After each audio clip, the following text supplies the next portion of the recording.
All right, I said I'd be back after I had my appointment with Cleveland Clinic, and I'm back.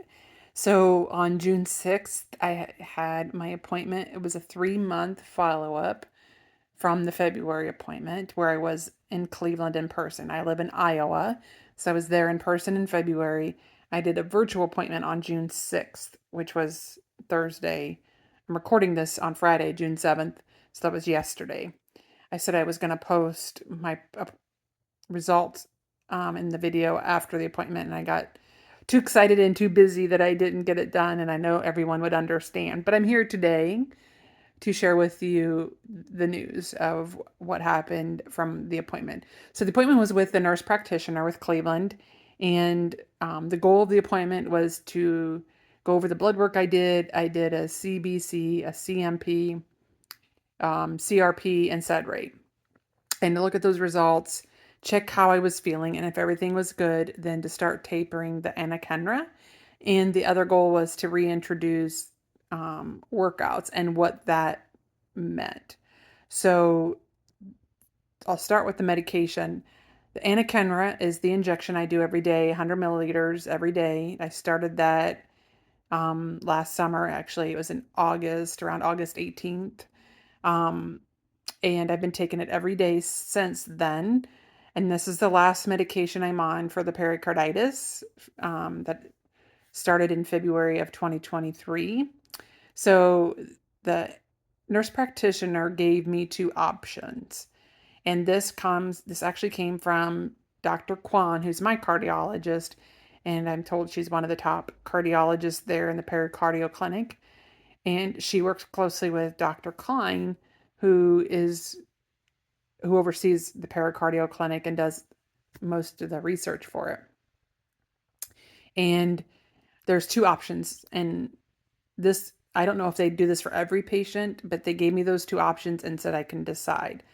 Option one was the slow taper, meaning slow taper was going down to the 6 days a week for the injection for 2 weeks, and then do blood work, CRP, SED rate. If things are good, go to 5 days a week for 2 weeks, do blood work, CRP, SED rate, and repeat for 3, 2.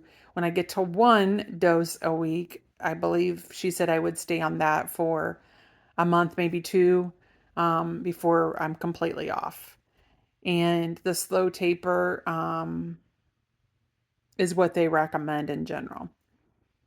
So then there's the fast taper, and the fast taper is dropping to 5 doses a week. So going 5 days in a row, 2 days off, or taking 2 days off in those 7 days. Do blood work after 2 weeks. CRP, SED rate. If things are good, then go into 3 doses a week and doing that for 2 weeks, and until I'm down to 1 dose, and then the 1 dose would be like a month. So that would be the quicker taper. If something were to occur, like if I didn't feel right, or maybe a flare up or mini flare up, um, then they would extend the doses that I'm on. Like if I was on 3 doses a week for 2 weeks, I might have to do 3 doses for 4 weeks, something like that. So they could play around with it. It's not set in stone because everybody's different. Every patient's different. So that was discussed, and then we didn't make any decisions at that point because we wanted to talk about the workouts, because I am a gym rat. I love being at the gym. I love running. I love cycling. I teach spin normally. So we talked about that, what I could do, and I needed to have instruction because I would overdo it. I would push myself and then cause more problems. So she said what we do for reintroducing workouts is, because I've had to keep my heart rate at 110 or less. So what she said to reintroduce them is getting my heart rate to 130, not over 140, but close to 130, 135. So I cannot do any sprints or any of that high intensity that gets that heart rate up right away. So if I want to do cardio, it's about 10 minutes of cardio for a few days or a week, and then increasing that intensity. So I'll do or increasing that intensity of, so it's like elliptical or the stationary bike, like a spin bike. So that would be the cardio. And then I can still lift weight, or I can lift weights, just keeping that heart rate between 130, 135, so under 140. And then I can, if everything goes well after a few weeks, I can increase intensity, and which means at that time I can increase my heart rate up to 140, 150. And I can go a little longer on the cardio. Still no running or outdoor cycling yet, because, I'm to think I've not worked out for a year and a half, about a year and a half. And you just don't want to go out running or just um, hitting it hard, because that is, you're prone to injury then, um, in the joints, whatever. There's a lot of issues that can come out of that. So it's best to do a gradual introduction, So after talking through that, like what I can do for a workout, and she didn't say how many days a week I can work out, just based off how I feel, so it was, nothing set in stone for anybody, because we're all different. It's just she said the goal is to reintroduce workouts slowly, being mindful of the heart rate, being mindful of how I feel, because there's still, even though the MRI in February showed just some mild inflammation, it looked really good in that MRI. Um, just still being mindful of that. I'm not 100% healed up or recovered. So so there's that, tapering off this medication that I've been on. My body's still used to that medication, so tapering off of that. And then when you reintroduce workouts, she said it's not uncommon to have a flare up happen when you're reintroducing workouts or do any of that during that time. So after that discussion, then I said, what is recommended for the taper of the anakinra? And she said Dr. Klein, recommends going one dose at a time. And that's what I opted for, is so I'll tape. I didn't do a dose. I didn't do an injection today. So I didn't do it on Friday. And I opted for that because I'm working out, that combination of it all. So I want to do a slow taper versus a faster taper. And then that could get delayed because I have flare ups. I'm going too fast. So the slow taper is the best because I'm still on the right path. I'm tapering off the medication, and now I get to go to the gym. So I'm on the right path. So it's exciting news. So she said, for tapering, going down one day a week, is pick a day. So she said, pick Friday, pick Tuesday, whatever day you want to not do the injection. So I picked Friday. So I didn't do the dose today. Then I'll do it tomorrow all the way through next Thursday, and then I won't do it Friday. And then the following week, I'll do blood work, and we'll see where I'm at. And if things are good, then I'll go to 5 days. So I'll probably spread that out and do like not on Friday and not on, maybe not on Tuesday or Wednesday and Friday or something. I'll spread it out a little bit. Um, so we'll look at that time. And then I went to my gym and worked with a personal trainer there, his name's Brian, a guy who runs our gym. And even though I teach spin, I don't do strength training, but I teach spin, and I've done a lot of strength training in the past. I just don't teach it, but I needed someone to help me because I want to make sure that I'm doing the weights right and doing them, just being mindful of everything and just understanding it all. So I talked to him, and first let me tell you, I did go when first day I went to the gym. Oh my God, I had like a runner, even though I didn't run, I had a runner's high. Like I felt like after I did the workout, I did 11 minutes on the elliptical because I lost track of time. And then I did keeping my heart rate below 140. And then I did the weights, and the weights I had to figure that out, but I did a few different body parts. And I did it for 30 minutes. That whole afternoon, my body didn't know how to act because I had all these endorphins, all these things. It was like a runner's high going on. I literally felt like I drank a ton of caffeine, even though I hadn't had any for several hours. So it felt so good. I was so excited. So I met with Brian today, Friday the 6th or 7th, and we went over a plan, and just, I'm sharing this so you all can be mindful of this too, or think about this. But, he said, think of think one thing is you haven't had any workouts for a year and a half. So your body's used to sitting around. Your body's used to keeping the heart rate down. It's not used to getting the heart rate up. It's not used to any of that work. So I'm thinking of the joints. They're not used to any of that work. And then he's like, what's your long-term goal? Well, I want to be out running again. So I want to do that mid to early, maybe late July, mid July, maybe if I'm feeling good, or late July. So for sure by the end of July, we'll say. So in 2 months, less than 2 months, 6 weeks, whatever it is, around June 7th. So 6 weeks. So I'm hoping to be running. And of course when I do running, because I've done all the marathon, half marathons, all that crap, I do running by time now because I'm not training for any races. Or I used to do that even before. So when I do reintroduce running, that's what we'll do is we'll look at running for probably 20 minutes and 30 minutes, that kind of thing. Um, but my goal is to get back into running. That's my first goal. And so he said, think about, your body not used to any of that.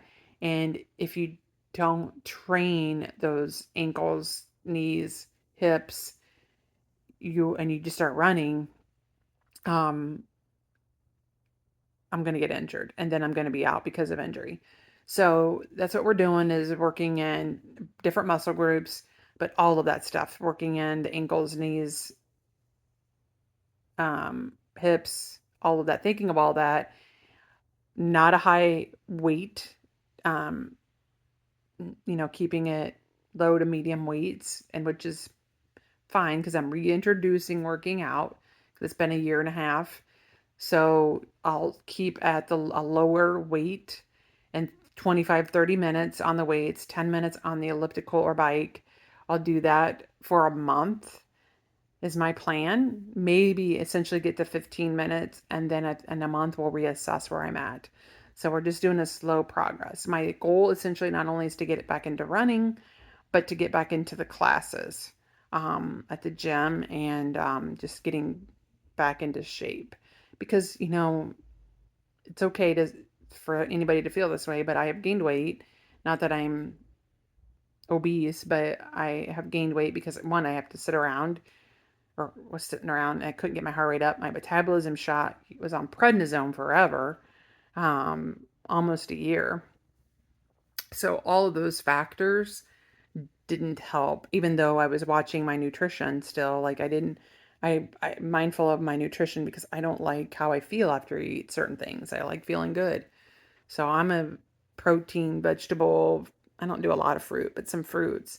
Of course, I have fun every once in a while with cookies or chocolate. That's normal for people, but I'm not eating bags of candy every day and fried food. I'll say that. So anyway, so the nutrition is a big part of it. So I've been still doing all of that. But anyway, I'll continue with that. And then yeah, so I went to the gym on June 6th, the first day. As soon as that appointment was over, I was in my gym clothes, went to the gym and worked out. And like I said, I was on this runner's high, felt amazing. And then I went back today after we got a plan and did a workout. Um, and then I'll take Saturday, which is the next day. I'll say I worked out 2 days. I'll take a day off and then I'll work out Sunday, Monday, and then take a day off. So I'm going to do 2 on, 1 off, and just see how I feel like that. If I don't feel good with 1 day off, I'll take 2 days off and maybe walk those 2 days or do some stretching, yoga, something, even though yoga is a workout, but I'll figure something out. But we're going to try this and I have two different plans for weights, for lifting, for strength. So I can alternate between those. Yeah. And so I have a plan. I'm excited. So I hope this encourages anyone out there that's been dealing with not just a pericarditis condition, but any health issue that um, if you one find a specialist, go to that specialty doctor. That is so important. Find one. There's even though you may have to travel, this is your health. So what is more important, your health? If you don't take care of yourself and your health, you won't last long here. So if that's what your plan is you don't care about that, then okay. But if you want to be here to continue to enjoy life, take care of your health, take care of you, and you need to do that Find that specialist. Follow what they're telling you. There's a reason they do the research. There's a reason they have the plan. And if you go to that specialist for that reason, for that condition, listen to them. You spent your time. You spent time. You spent your money. Even though people say, well, insurance covered it, it's still on you. You have to be mindful of what insurance is paying. It's not free. Your premiums go up, all this stuff. So there's a trickle effect. But anyway, so do that. Go to a specialist, and it's okay if you have to travel. It's okay, like it's if you don't even like if you only have to go a couple hours, it's fine. Do it. Listen to them. Also advocate for yourself. Ask questions, but listen to them. Stick to the plan. It sucks. I'm telling you, it sucks. It was not all roses and cake for me. It sucked ass the most of the time I was doing this. But I was always trying to find some kind of happy, joy, things I could do to work through it and not bring others into my problems. And the day will come. And my day came on June 6th that I got to go to the gym. That was my big goal, was getting back to the gym. If I wasn't going back to the gym, if I didn't care about that part and I just wanted to get off this anakinra, I would do a fast taper and get off of it. But I want to get back to the gym because I love it. It's my thing. So I'm doing the slow taper. I'm going to stick to that plan. I am, because I will push myself. I know I am, but I will stick to the plan. And I don't want that taken away from me again. I don't want to feel like shit again. I don't want to have restrictions again. I say I got out of jail. I like getting out of jail and having freedom. So follow that, stick to that. It's okay. It will get there. You'll get there. And lean on others to help you. If you don't want to talk to somebody about it, journal, find ways to get through it, whatever it is that you need to do. So you can always message me and I would help you through it too, to talk you through it. I call myself a sponge. I have had a lot of people talk to me about things and they don't go anywhere because it's not fair for me. If someone says I need to talk to you and I don't want this shared, I won't. And even if they don't say I don't want this shared, I wouldn't do it. It's not for me to share. It's not my story to tell. But just there's help. Like you just have to really work on yourself. And I'm telling you, it wasn't easy, but I've worked hard and I'm continuing to work. It's never done. So I have other ideas. If you want to know those ideas, you can always send me an email or shoot me a message in this YouTube video. But that's exciting news. So that's the process. So I'm down to 6 days a week on the anakinra. Then it'll go 5, 4, 3, 2, 1. So that's every 2 weeks at taper with the blood work. And then I get to go to the gym. That was my goal. So it's been great. I got out of bed even today after I went to the gym for the first time yesterday on June 6th. I got out of bed today and I was sore and I was grinning from ear to ear. So excited. It felt so good. So anyway, hopefully you found some joy in this video. Hopefully it learned some lessons and yeah, stay tuned for my progress through this tapering and through reintroducing the workouts. Thanks for listening.